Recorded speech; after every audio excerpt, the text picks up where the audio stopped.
Sir, ಈಗ ನೀವು ಸಚಿವರಾಗಿದ್ದೀರಿ. ನಿಮ್ಮ ಸ್ನೇಹಿತರೆಲ್ಲರೂ ಕೂಡ ಈಗ ರಾಜೀನಾಮೆ ಕೊಡ್ಲಿಕ್ಕೆ ಮುಂದಾಗಿದ್ದಾರೆ.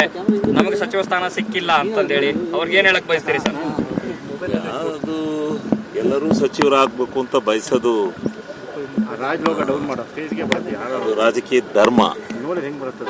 ಆದ್ರೆ ಎಲ್ಲರಿಗೂ ಕೊಡಕ್ ಸಾಧ್ಯ ಆಗಲ್ಲ. 34ನೇ ಸಚಿವರು ಕೊಡಬೇಕು. ಅದರಲ್ಲಿ 20 ಜನ 14 ಜನ ಕೊಟ್ಟಿದ್ರು, ಇನ್ನು 20 ಜನ ಕೊಡಬೇಕಾಯ್ತು. ನಾವು 45 ಜನ ಭಾಳ ಹೋರಾಟ, ಡೆಲ್ಲಿವರೆಗೆ ಎಲ್ಲ ನಾನು ನೋಡಿದ್ವಿ. 15-20 ದಿವಸ ಭಾಳ ಹೋರಾಟ ಮಾಡಿದೆ 2 ತಿಂಗಳು. ಆದರೆ ಅಂತಿಮವಾಗಿ ಎಲ್ಲ ಲೆಕ್ಕಾಚಾರ ಮಾಡಿ, ಜಿಲ್ಲಾ ಲೆಕ್ಕಾಚಾರ, ಜಾತಿ ಲೆಕ್ಕಾಚಾರ ಪ್ರತಿಯೊಂದನ್ನು ಮಾಡಿ ಕೊಟ್ಟಿದ್ದಾರೆ. ಎಲ್ಲರಿಗೂ ಕೊಡ್ಲಿಕ್ಕೆ ಸಾಧ್ಯ ಆಗಲ್ಲ. ಹಿಂದಿತ್ತದು ಜೆ.ಎಚ್. ಪಟೇಲ್ ಗೌರ್ಮೆಂಟ್ 64 ಜನ ಮಂತ್ರಿಗಳು ಮಾಡಿದ್ರು. ಆವಾಗ ರಿಸ್ಟ್ರಿಕ್ಷನ್ ಇರಲಿಲ್ಲ. ಈಗ ರಿಸ್ಟ್ರಿಕ್ಷನ್ ಬಂದಿದೆ. 34 ಜನಕ್ಕೆ ಮಾಡೋಂಗಿಲ್ಲ, ಅದರಿಂದ ಮಾಡೋಕ್ಕಾಗಿಲ್ಲ. ಭಾಳ ಜನ ಸ್ವಾಭಾವಿಕವಾಗೇ ಹತಾಶರಾಗ್ತಕ್ಕಂಥದ್ದು, ಮನಸ್ಸಿಗೆ ಬೇಜಾರು ಮಾಡ್ಕೊಳ್ತಕ್ಕಂಥದ್ದು ಸ್ವಾಭಾವಿಕ. ಅವ್ರಿಗೆಲ್ಲ ನಾನು ಪ್ರಾರ್ಥನೆ ಮಾಡ್ತೀನಿ. ನಿಮ್ಗೆ ಏನಾದ್ರು ಸೇಮ್ ಟಾಸ್ಕ್ ಕೊಟ್ಟಿದ್ದಾರೆ ಸರ್, ಹೋಗಿ ಮನವೊಲಿಕೆ ಮಾಡಿ ಅಂತ? ಕೆಲವು ಸಚಿವರೆಲ್ಲ ನಾನು ನನ್ನ ಸ್ನೇಹಿತರು ಯಾರು ಇರ್ತಾರೆ ಅವ್ರಿಗೆ ಮನವೊಲಿಕೆ ಮಾಡ್ತೀನಿ.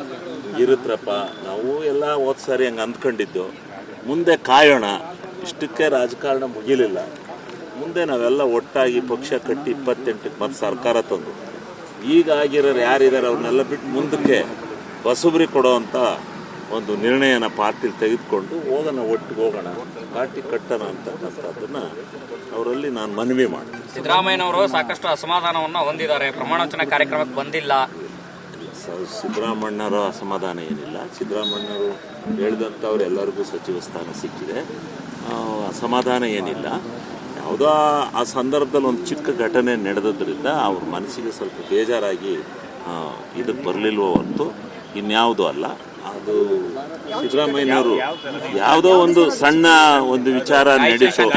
ಅಲ್ಲ, ಒಂದು ವೇಳೆ ಗಾಯತ್ರಿ ಶಾಂತೇಗೌಡರವ್ರದ ಘಟನೆಯಲ್ಲಿ ಅವರು ಹೇಳಿದ್ರು, ಅವ್ರ ರೆಕಮೆಂಡ್ ಬೇರೆಯವ್ರಿಗೆ ಮಾಡಿದ್ರು. ನನ್ನ ಮಗನೂ MLC ಇದ್ದಾನೆ, ಅವಮ್ಮನೂ MLC, ಇಬ್ಬರೂ ಮಂತ್ರಿಗಳಾದ್ರೂ ಸರಿ ಹೋಗಲ್ಲ ಅಂತಕ್ಕಂಥದ್ದು, ಒಂದೇ ಜನಾಂಗದಲ್ಲಿ ಅಂತಕ್ಕಂಥದ್ದನ್ನು ಭಿನ್ನಯಿಸ್ಕೊಂಡು ಅದು ಬೇಡ ಅಂತ ಅವರು ಹೇಳಿದ್ರು ಅಂತ ಕಾಣುತ್ತೆ. ಆದರೆ ಅವ್ರಿಗೆ ಹೈಕಮಾಂಡ್ ಹಾಕಿದಾಗ ಅವರು ಸ್ವಲ್ಪ ಮನಸ್ಸಿಗೆ ಇದಾಗಿತ್ತು. ಅದು ಅವರು ಭಾಳ ಬೇಡ ಅದು ಅಂತೇಳಿ ಹೇಳಿದ್ರು ಅಂತ ಕಾಣುತ್ತೆ. ಅದರಿಂದ ಹಂಗೆ ಆಗಿರ್ಬೋದೇ ಹೊರತು ಸಿದ್ದರಾಮಣ್ಣವರು ಭಾಳ ಹ್ಯಾಪಿಯಾಗಿದ್ದಾರೆ.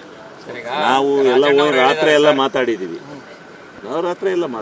ಭಾಳ ಸಂತೋಷವಾಗಿದ್ದಾರೆ. ರಾಜಣ್ಣ ಅವರು ಹೇಳಿದ್ದಾರೆ, ಬಂಗಾರಪ್ಪ ಅವ್ರನ್ನ ಇಳಿಸಿದ್ರು ಕೆಳಗೆ ಪಕ್ಷ ನೆಲಕ್ಕಸ್ತು, ವೀರೇಂದ್ರ ಪಾಟೀಲ್ ಅವ್ರನ್ನ ಇಳಿಸಿದ್ರು ಪಕ್ಷ ನೆಲಕ್ಕಸ್ತು, ಹಿಂದೆ ಯಡಿಯೂರಪ್ಪನವ್ರ ಕೆಳಗಿಳಿಸಿದ್ರು BJP ನೆಲಕ್ಕಸ್ತು. ಹಂಗೀಗ ಸಿದ್ದರಾಮಯ್ಯನವರ ನಡವಳಿಕೆಯ ಮೇಲೇನೆ ಮುಂದೆ ಎಲೆಕ್ಷನ್ ಆಗುತ್ತೆ ಅನ್ನೋಂಥ ಮಾತನ್ನ ಹೇಳಿದ್ದಾರೆ.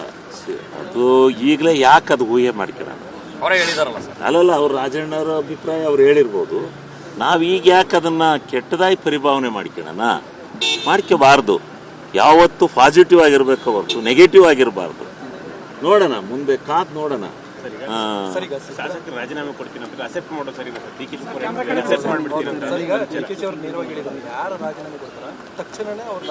ಅದು ಮುಖ್ಯಮಂತ್ರಿಗಳ ವಿವೇಚನೆ ಬಿಟ್ಟಿದ್ದು, ಅದು ನನಗೆ ಗೊತ್ತಿಲ್ಲ.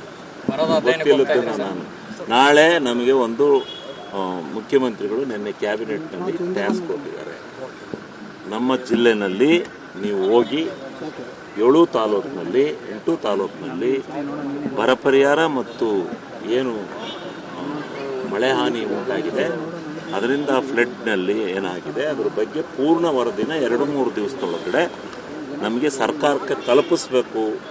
ಹೋಗಬೇಕು, ಜನಗಳ ಬಳಿಗೆ ಹೋಗಬೇಕು, ಜನಗಳ ಹತ್ರ ಕೇಳಬೇಕು. ಏನಪ್ಪ ಸರ್ಕಾರ ಬರಲೇ ಇಲ್ಲ ಅನ್ನೋದು ಬೇಡ.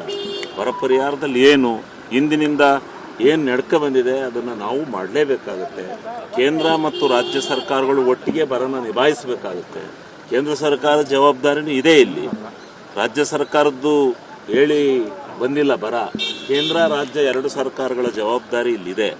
ಅದರಿಂದ 2 ಸರ್ಕಾರಗಳು ನಿಂತು ಇವತ್ತಿನ ಬಂದಿರತಕ್ಕಂಥ ಈ ಒಂದು ಏನು ಸಾಂದರ್ಭಿಕವಾಗಿ ಬಂದಿರತಕ್ಕಂಥ ಈ ಒಂದು ಬರನ ಮತ್ತು ಫ್ಲಡ್ಡನ್ನು ನಿವಾರಣೆ ಮಾಡ್ತಕ್ಕಂಥ ದೃಷ್ಟಿನಲ್ಲಿ ಪ್ರಾಮಾಣಿಕವಾದಂಥ ಹೋರಾಟವನ್ನು ಮಾಡ್ತಕ್ಕಂಥದ್ದು ನಮ್ಮ ಕರ್ತವ್ಯ ಇದೆ. ನಾವು ಹೋಗಿ ಮಾಡ್ತಕ್ಕಂಥ ಕೆಲಸವನ್ನು ನಾಳೆಯಿಂದ ಮಾಡ್ತೀವಿ. ತಾವು ಯಾವ ಖಾತೆ ನಿರೀಕ್ಷೆಯಲ್ಲಿದ್ದೀರಿ? ನಾವು ಯಾವ ಖಾತೆ ಕೊಟ್ರು ಸಂತೋಷ.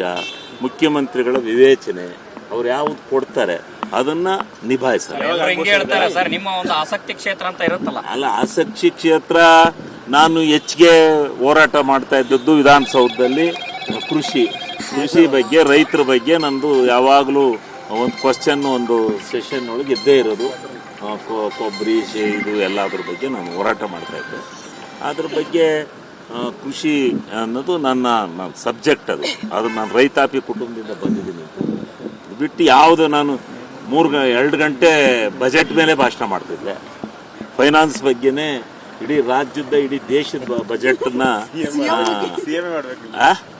ಹೇಳ್ತಾ ಇದ್ನಲ್ಲ ನಾನು. ಅಲ್ಲಲ್ಲ, ಅದೇನು ಮುಚ್ಚುಮರ ಹಿಡಿದೆ. ಹೋದ ಬಜೆಟ್ನಲ್ಲೇ 2.5 ಗಂಟೆ ಅಲ್ಲ 1.5 ಗಂಟೆ ಭಾಷಣ ಮಾಡಿದ್ದೀನಿ ನಾನು. ಏನೇನು ಈ ದೇಶದಲ್ಲಿ ಏನೇನು ನಡೆದಿದೆ ಹಣಕಾಸಿನ ಬಗ್ಗೆ ಅಂತ, ರಾಜ್ಯದ್ದೇನು ಅಂತ ಹೇಳಿದ್ದೀನಿ. ಹಣಕಾಸು ಸಚಿವ ಸ್ಥಾನದ ಮೇಲೆ ಕಣ್ಣಿಟ್ಟಿದ್ದಾರೆ ಖಾತೆ ಮೇಲೆ. ನಾನು ಯಾವ ಖಾತೆ ಅಂತ ಹೇಳಲ್ಲ ಸರ್. ನನ್ನ ಯಾವ ಖಾತೆನ ಮುಖ್ಯಮಂತ್ರಿಗಳು ಪ್ರೀತಿ ವಿಶ್ವಾಸದಿಂದ ನನಗೆ ಪರಿಪಾಲನೆ ಮಾಡ್ತಾರೆ, ನನಗೆ ದಯಪಾಲಿಸ್ತಾರೆ, ಅದನ್ನು ನಾನು ಪರಿಪಾಲನೆ ಮಾಡ್ತೀನಿ. ಖಾತೆ ಹಂಚಿಕೆ ಗೊತ್ತಿಲ್ಲ ಸರ್. ನಾವು ನಾಳೆ ಬರ ಪರಿಹಾರದ ಅಧ್ಯಯನಕ್ಕೆ ಹೋಗ್ತಾ ಇದ್ದೀವಿ ಅಂತೇಳಿ CM ಅವ್ರಿಗೆ ಹೇಳಕ್ಕೆ ಹೋಗಿದ್ದೆ, ಹೇಳಿ ಬಂದಿದ್ದೀನಿ. ನಾಳೆ ಹೋಗ್ತಾ ಇದ್ದೀನಿ.